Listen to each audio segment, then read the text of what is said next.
Imagine you are falling, not toward Earth, not toward anything familiar. You are falling toward a pale blue sphere hanging at the edge of the solar system, so far from the sun that the light reaching it is 2 hours old by the time it arrives. From a distance, it looks almost peaceful, almost beautiful, like a marble someone left behind at the end of the universe. But you are getting closer, and the closer you get, the more you realize nothing about this place is peaceful. In fact, Uranus might be the most hostile, most violent, most wrong planet in the entire solar system, and we've barely scratched the surface of why. From space, Uranus is stunning, a perfect, featureless sphere of pale cyan blue, smooth as a painting, serene as a dream. No angry red storm like Jupiter, no dramatic rings slashing across its face like Saturn, just this quiet, almost shy planet sitting at the edge of everything. Scientists used to call it boring. Astronomers joked that Voyager 2, the only spacecraft to ever visit Uranus back in 1986,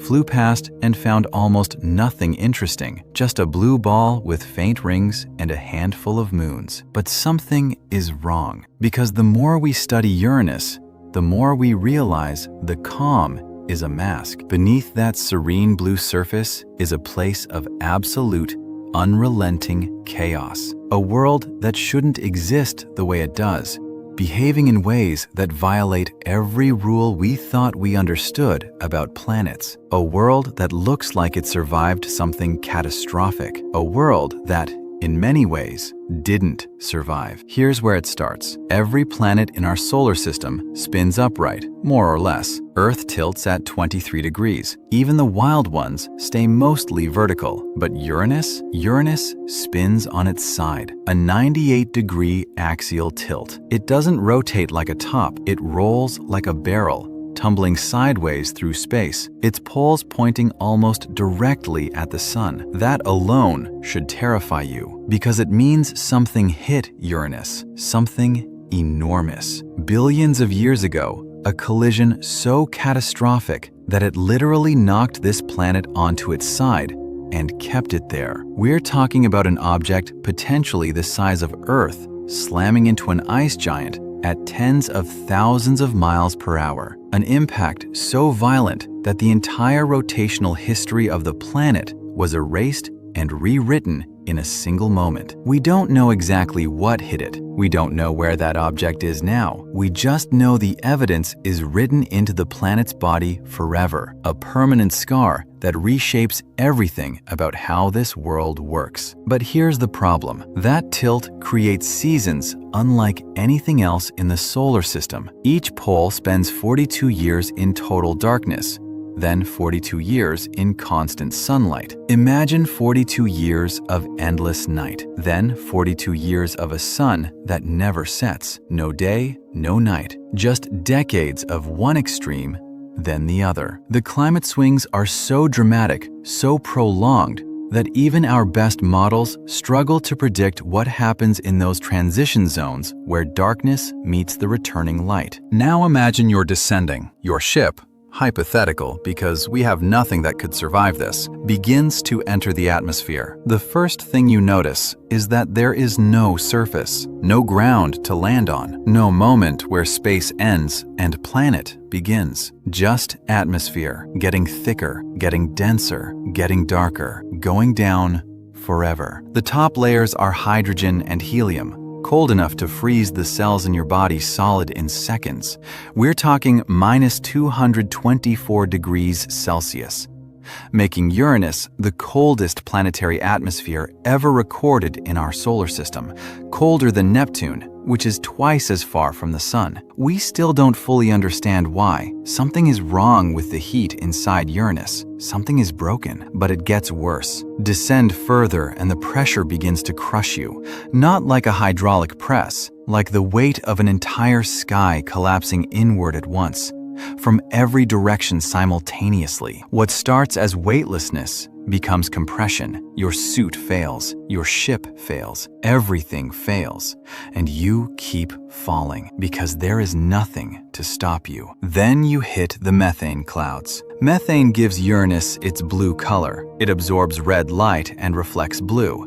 It's the reason the planet looks so hauntingly beautiful from the outside. But inside those clouds, it's not beautiful. It's a chemical hellscape of hydrogen sulfide and ammonia. The smell, if you could somehow survive long enough to register it, would be pure rotten eggs mixed with bleach. And that's before the lightning, because Uranus has lightning. We know this, and we believe it may be more powerful, more frequent, and more ferocious than anything on Earth. Hidden inside those gorgeous blue clouds are electrical storms that have been raging, potentially, for millions of years. And this is where things change. Go deeper still, past the clouds, past the storms, past the crushing pressure, and something happens that sounds like science fiction, but is accepted physics. The pressure becomes so extreme, so incomprehensible, that it tears apart methane molecules at the molecular level. The carbon atoms rip free from the hydrogen, and then those carbon atoms, under millions of atmospheres of pressure and temperatures above 7,000 degrees Celsius, crystallize. It rains diamonds inside Uranus. Not metaphorically, not poetically, literally. Diamond crystals forming in the atmosphere and sinking toward the core, raining downward through a planet-wide diamond storm that may never stop. It should be beautiful. In another context, it might be, but you are inside it. And the pressure that creates those diamonds would compress you into something unrecognizable long before you ever saw one. You would become part of the planet. You would simply cease. But that's not even the worst part, because here's what lives at the center of Uranus. We call it an ice giant. But ice is almost a cruel joke. The core isn't cold. It's a superheated slush of water, ammonia, and methane compressed under pressures so extreme that the materials exist in a state that has no name in everyday science. Not solid, not liquid, not gas. Something else. Something we don't have words for yet. And that core is wrong. It generates almost no internal heat. Every other planet in our solar system, Jupiter, Saturn, Neptune, radiates more heat than it receives from the sun. They are alive in a thermal sense, pumping energy outward. Uranus is silent, cold inside, dead in a way that planets aren't supposed to be dead. That ancient collision didn't just knock Uranus sideways. Many scientists believe it shattered the internal structure, disrupting the heat flow, effectively killing the engine at the center of the planet. Uranus survived the impact, but it may never have recovered. We are looking at a wounded world, a planet-scale victim of cosmic violence, still rolling through space on its side 4 billion years later, unable to heal, unable to stop. And if all of that weren't enough, if you somehow survived the cold, the pressure, the storms, the diamond rain, and the crushing core, the magnetic field would finish you. Uranus has one of the most chaotic, asymmetric magnetospheres in the solar system. On Earth, our magnetic field aligns roughly with our rotation axis. It makes sense. It protects us. On Uranus, the magnetic field is tilted 59 degrees away from the rotational axis and offset from the planet's center. It wobbles. It tumbles.